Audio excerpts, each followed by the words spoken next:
ভালোবাসার সুন্দর সুন্দর গল্প পেতে চাইলে আমাদের চ্যানেলটি সাবস্ক্রাইব করে পাশে বেল আইকনে ক্লিক করুন, যাতে পরবর্তী ভিডিওর নোটিফিকেশন খুব দ্রুত আপনার কাছে পৌঁছে যায়। এই হচ্ছে আমার পুত্র। Nice to meet you sir. না না, ইটস ওকে। ঠিক আছে স্যার। আমার ছেলে এই কোম্পানিতে জয়েন করলে তুমি ওর পিএ হয়ে থাকবে। Okay sir. আমি আর কয়েকদিন পর জয়েন করব। Okay sir.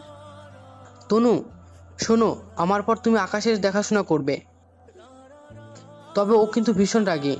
আকাশ যেভাবে বলবে সেভাবে তুমি কাজ করবে, আর কোনো সমস্যা হলে আমাকে জানাবে।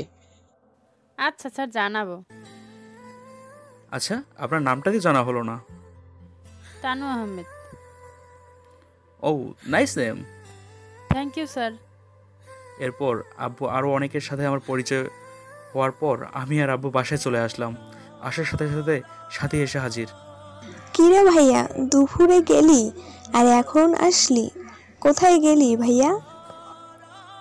আব্বুর অফিসে গেলাম। কালকে যাবি? কেন বলতো? কালকে আমিও তোর সাথে যাব। আচ্ছা ঠিক আছে। এরপর খাওয়া দাওয়া করে ঘুমিয়ে পড়লাম। সকালে সবাই মিলে নাস্তা করে আমি আব্বু আর সাথী গাড়িতে করে অফিসের দিকে রওনা দিলাম। আর আমাদের গাড়ির সামনের পিছনে সিকিউরিটি আছে। এরই মধ্যে আমরা অফিসে পৌঁছে গেছি।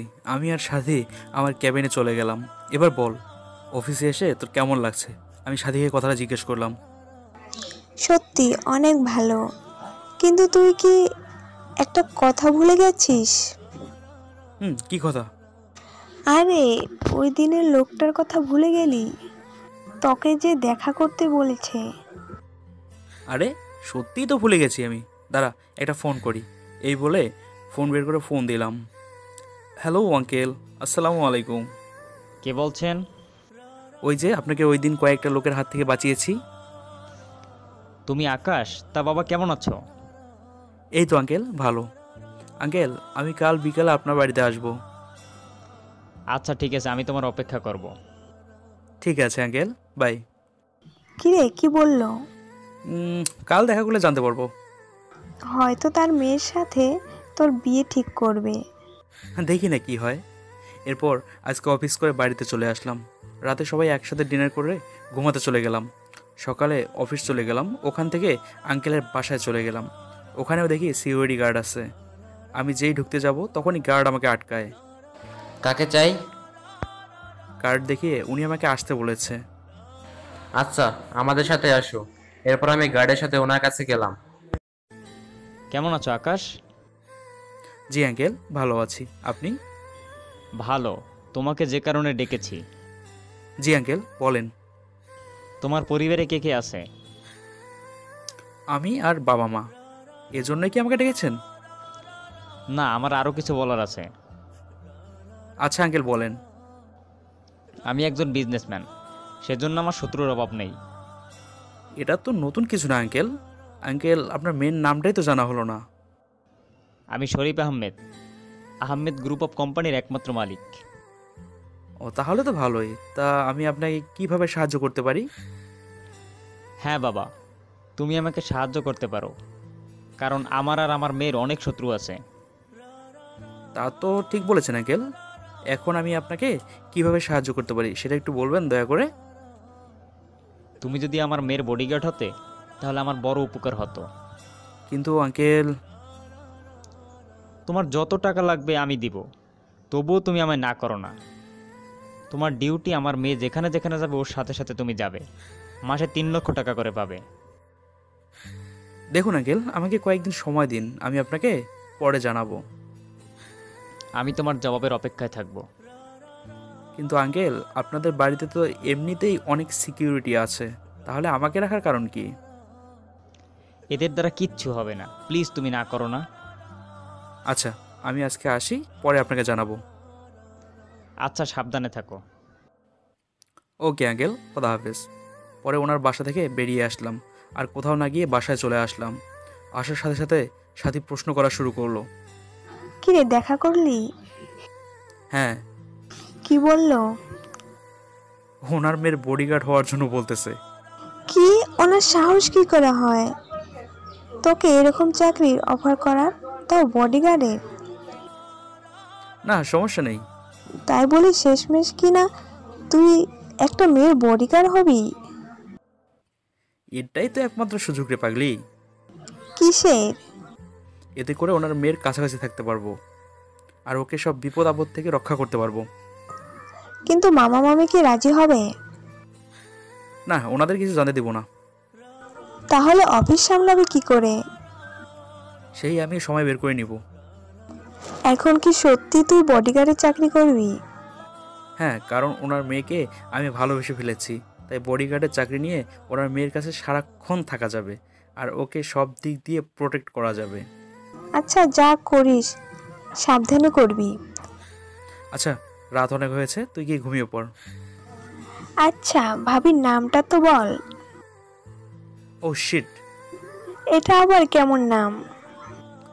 নামটাই তো জিজ্ঞেস করতে ভুলে গেছি। আচ্ছা পরেও জানতে পারবি। Good night. এরপর আকাশ সারা রাত ভাবতে থাকে চাকরিটা করা কি আসলে ঠিক হবে। আবার ভাবে চাকরিটা না করলে তো ওনার মেয়েকে আপন করে নিতে পারবো না। যাই হোক না কেন চাকরিটা করব। আঙ্কেল, আমি চাকরিটা করতে রাজি আছি। আমি তোমার থেকে এটা আশা করেছি। তাহলে কাল তোমার পরিচয়পত্র নিয়ে এসো। কেন আঙ্কেল? তোমার জন্য কার্ড বানাতে দিব, তাহলে তোমার আর কোনো সমস্যা হবে না।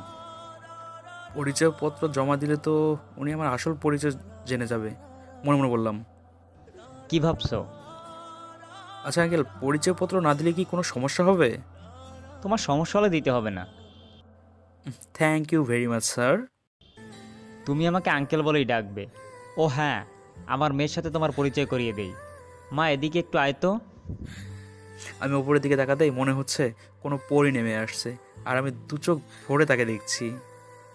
পরিচয় করিয়ে দেই, ও হলো আমার একমাত্র মেয়ে সানজিন। এই ছেলেটা কে আব্বু? ও পরিচয় করিয়ে দেই, আজ থেকে ও তোমার নতুন বডিগার্ড, নাম হচ্ছে আকাশ। কি? তোমার মাথা ঠিক আছে আব্বু? বাড়িতে এতগুলো বডিগার্ড থাকতে নতুন আরেকজনকে নেওয়ার কি দরকার? ওই দিন তো দেখলি কিভাবে আমাদের বাঁচালো। তাই বলে কোনো কথাই শুনতে চাই না। আমি আজ থেকে তোমার পার্সোনাল বডিগার্ড, সব সময় তোমার কাছে থাকবো। এই বলে সাজ উপরে চলে গেল। তুমি ওর কথায় কিছু মনে করো না। ও একটু জেদি, কিন্তু ওর মনটা অনেক ভালো। আপনি কোনো চিন্তা করবেন না, আমি ওনার পাশে ছায়ার মতো থাকবো। আচ্ছা, তাহলে কাল থেকে ডিউটিতে চলে আসবে। কয়টার সময় আসবো? সকাল 10টায় আসলেই চলবে। আচ্ছা ঠিক আছে আঙ্কেল, আজ তাহলে আমি আসি। আচ্ছা, কাল থেকে সময় করে চলে আসবে।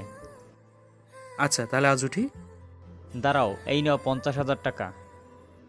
ভালো করে কয়েকটা ড্রেস কিনে নিবে। আচ্ছা, যেমনটা আপনার ইচ্ছে। বলেই টাকা নিয়ে চলে গেলাম আব্বুর অফিসে। আব্বু, তোমাকে আমার কিছু কথা বলার ছিল। হ্যাঁ বল।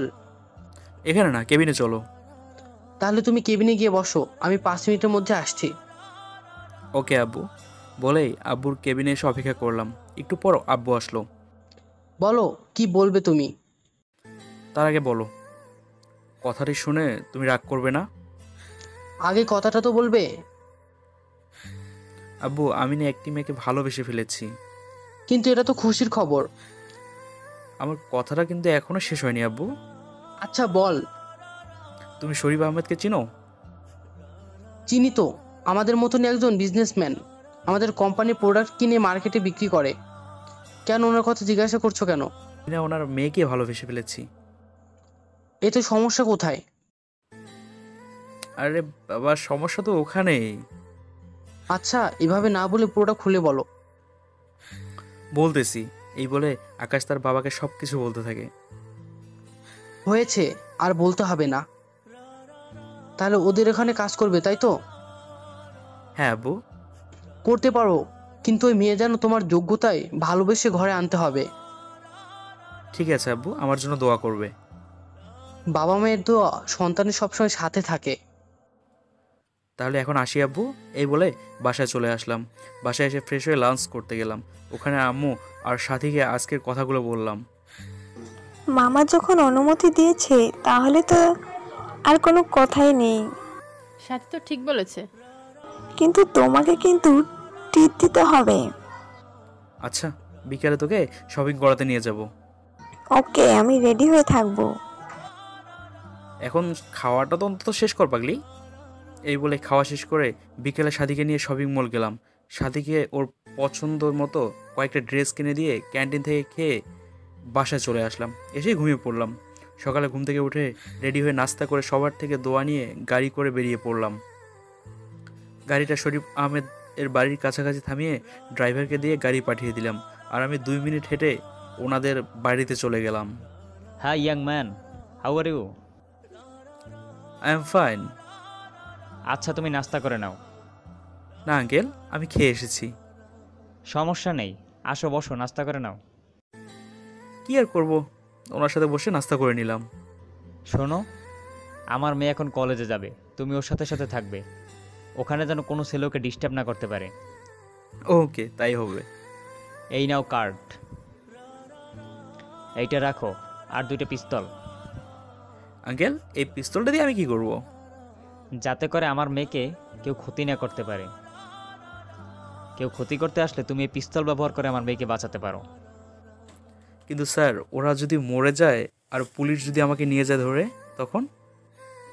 সেই জন্যই তো তোমাকে এই কার্ডটা দিলাম। এই কার্ড দেখলে পুলিশও তোমার কিচ্ছু করবে না।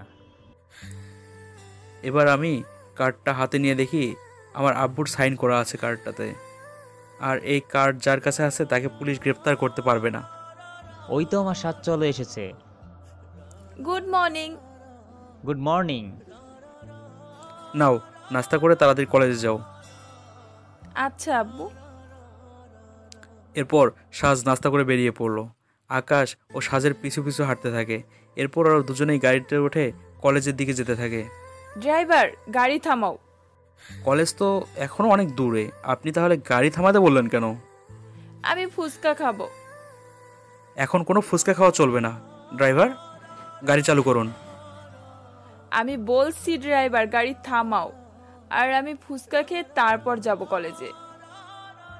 Sorry madam. এ বলে আমি নিজে গাড়ি চালিয়ে সাজ ম্যাডামকে নিয়ে কলেজে চলে আসলাম। ম্যাডামকে দেখে মনে হচ্ছে অনেক রেগে আছে। কলেজে এসে গেছি বলেই গাড়ির দরজা খুলে দিতেই উনি রেগে বেরিয়ে গেলেন। আকাশও সাজের পিছু পিছু হাঁটতে থাকে। সাজ প্রথমে ওর বান্ধবীদের কাছে যায়। হ্যাঁ নদী, ঠিক বলছস। এতদিন কই ছিলি? বাসাতেই ছিলাম। তার তোর সাথে ওই হ্যান্ডসাম ছেলেটা কে রে? হবে হয়তো আমাদের সাজের বয়ফ্রেন্ড। এই বলে হাসা শুরু করলো। এই তোরা থামবি? আচ্ছা ভাইয়ার সাথে আমাদের পরিচয় করিয়ে দে। আচ্ছা ঠিক আছে, পরিচয় করিয়ে দিচ্ছি। ও হচ্ছে আমার ইউটিউবের সাথে সাথে ফেসবুকে আমার সাথে কানেক্ট থাকতে চাইলে আমার ফেসবুক পেজের লিংক ডিসক্রিপশনে দেওয়া আছে। পেজে লাইক দিয়ে সাথে থাকুন।